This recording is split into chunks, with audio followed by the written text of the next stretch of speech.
Only my mother and I know that almost every meal I make for her is a form of quiet revenge. I've never told anyone, not even my husband.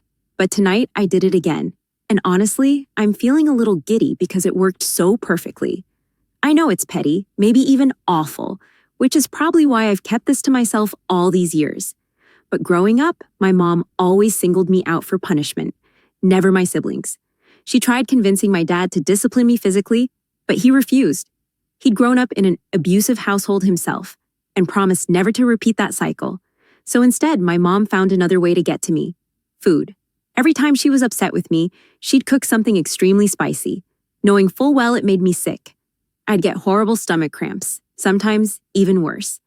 And if I asked for something different, she'd guilt trip me, crying and accusing me of being ungrateful.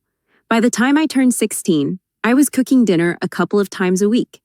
That's when I realized my mom absolutely hates rice. The texture makes her nauseous. One night after she yelled at me, I made a big rice casserole just to spite her. She tried to hide her reaction, but I saw the look on her face. That's when it started. Since then, every time we eat together, I make something rice-based.